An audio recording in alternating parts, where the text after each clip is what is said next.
Hey, what's up, fight nerds? This is your boy. I want to welcome you to Enter the Nerd.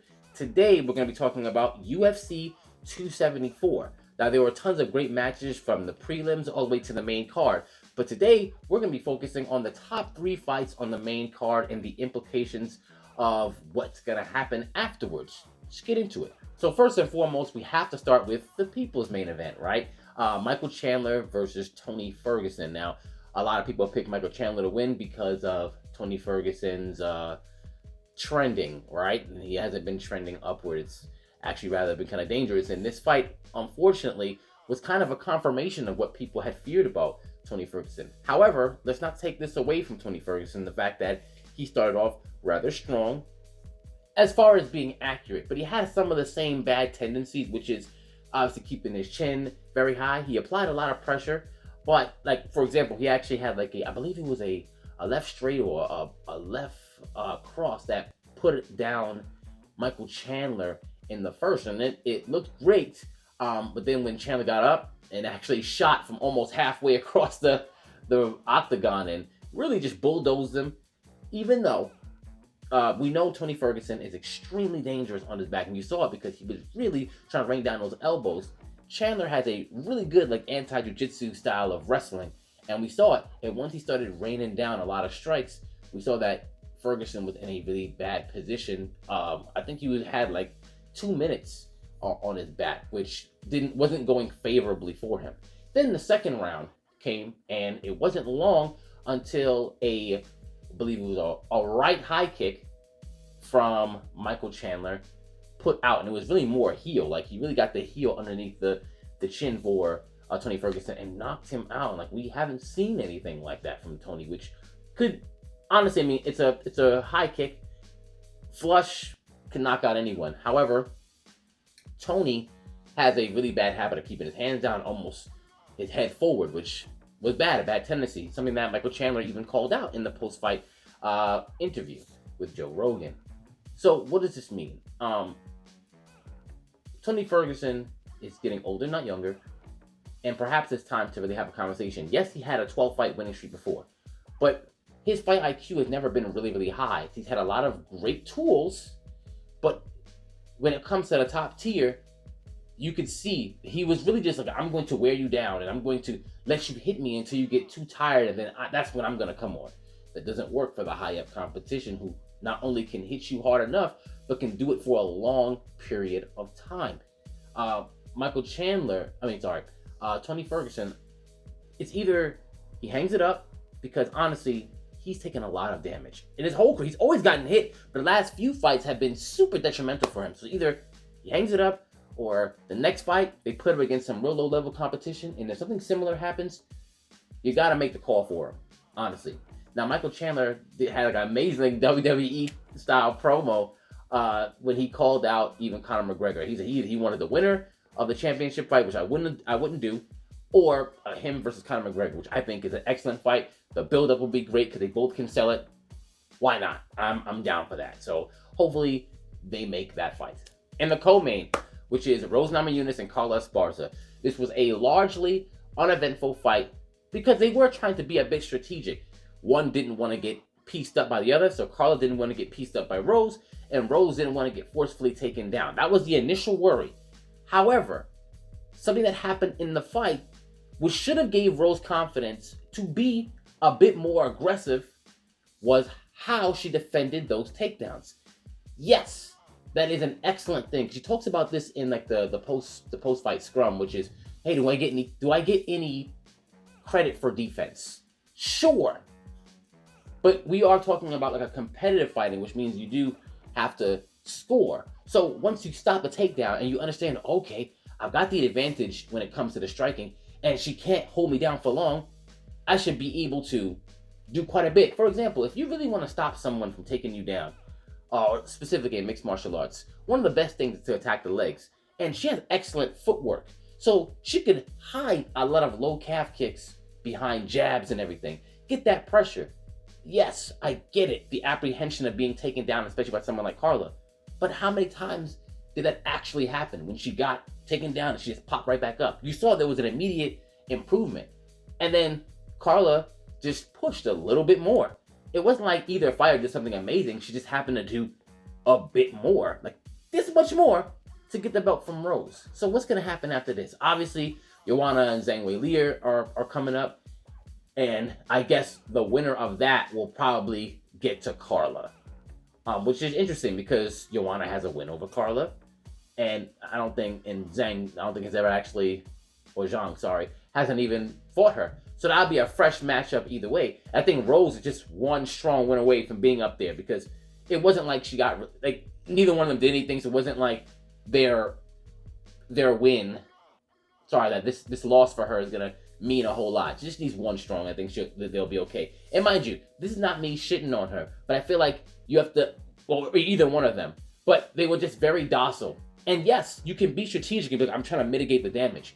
But at some point, while you're mitigating the damage, you do have to find a way to score. So even if it's not a slugfest, you could, work the jab, get in there, get out. A lot of getting in and getting out. There's nothing wrong with that. But in this, it was kind of like a dance. It was just a dance the entire time. It was almost like they were in the feeling out process for 25 minutes. And I mean, that's just what I think from looking at it. It's not coming from like, I need blood. It's just, there is strategy, but you have to also understand when it's time for you to mix the offense in so you can score some points at the end of the day. Hopefully I make that kind of clear. As for the actual main event, which is Charles Oliveira and Justin Gaethje, this was always a very hard one for me to actually choose who would win this. And that's because, honestly, it all depended on where it went. If it got to the ground grappling, I knew Oliveira was going to take it because, yes, Justin Gaethje, they always talk about his wrestling pedigree, but how often has he had to do that while he's in the octagon? Not many, and the time that he's had to do it the longest didn't work out well for him. And obviously, the longer it stays standing, you would give it to Justin because of how powerful he is and how often he hits people. However, his accuracy, we have to talk about that. He throws a lot of hooks. Sometimes he'll throw it straight, but a lot of hooks and sometimes some whiffing punches that come overhand that aren't necessarily accurate. Charles Oliveira, Charles Oliveira, he did something that I really, really like, which is mixing in tons of straights. He's got the reach. So if you're throwing straights, remember, quickest way from one point to another is a straight line. This is why he was catching Justin the way he was. Yes, we understand the power that hooks have. But if you are throwing tons of straights, you're going to get there. That accuracy is one thing. And he has some power. We know it. We've seen it from him already. Now, Justin was very smart. But every time he knocked him down, he didn't go down there and go into that world. And eventually, I gotta stop saying Alex Oliveira. Charles had to bring him into that world. And that was from that knockdown. He had to get it there. Okay, let me bring it here because this guy is not going to come into this place. So let me bring him, which was off of the knockdown they gave that I believe was with a left. I believe it was a left. I could be wrong. And that's when you already started to see him grapple and just spider monkey him because he has like the right body type for jiu-jitsu. It was excellent. And that breakdown was systematic. And when you watch Charles, you see it's a lot of fakes. Like he'll just readjust the rear naked. It's amazing. Like it's amazing to watch him go because it's almost a certainty. It's like when he gets you in those positions and he starts that grappling and all the transitions, you're like, it's only a matter of time, which is beautiful to really see. He's like, the finish is coming. You know it's coming. But Justin did an excellent job. He fought a great fight as far as doing what he was supposed to do. But the striking accuracy, we have to point out, was not the best because really, while he was whiffing, you saw Charles being able to take advantage by just landing more accurate shots. It is what it is. Now, what should happen after this? I think Justin Gaethje and Dustin makes a lot of sense. It's a rematch. It keeps them both high up and very close to whoever's going to get the title. I don't know why Dustin thinks he should be able to fight Charles next. He just got finished by him. And I do not agree with Islam getting a chance because Islam, while he's skilled, while you can look at him and understand that he poses a threat for a lot of people in the lightweight division, he has not yet proven himself to the highest echelons of fighters that are there. So we have RDA, who that fight needs to happen, and Beneil. Both fights that can really cement that. Yes, he's got a long winning streak. But against who? The last fight he just had was against Bobby Green. Now, I'm not shitting on Bobby Green. It was a last-minute fight, and stylistically, it makes sense for Islam. Judober that he fought before makes sense for Islam. Now, he did have, grappler that he fought, which was actually a very good fight as far as grappling. But still, you need the right mix of the two. RDA is a great mix of the two. Beneil is a great mix. He beats those guys, makes sense. But now he wants to just kind of go, I want to see you in I'll see you in Abu Dhabi. And of course, Khabib is going to say something about it because that's his guy. He wants to get him up there. But once again, he's got to be proven first. And Alex wants Conor, obviously, because there's money. And I don't want to see Conor jump the line in a title fight, in a division which he hasn't won in over 3 years. Let's just be honest. I don't want to see that. But we can't shit on Charles. We can't shit on Charles because he's doing his thing. He's mixing it up. His win streak actually makes so much more. Like his run as a champion, and even the wins leading up to it, are almost more respectable than Khabib if you look at it. And if he keeps on beating these like top names, which he seems to have the ability to do, we got to say that. It's not just about the streaks. Who are you beating in those streaks?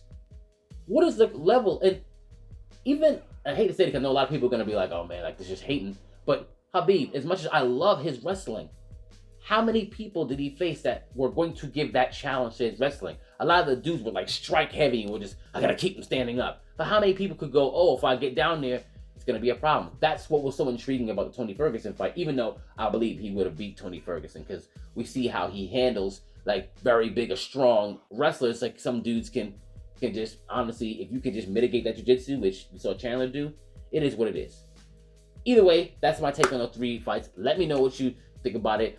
What were your favorite fights even beyond this in the prelims? And what do you think should happen next in these respective divisions? Until then, watch these fights and enter the nerd.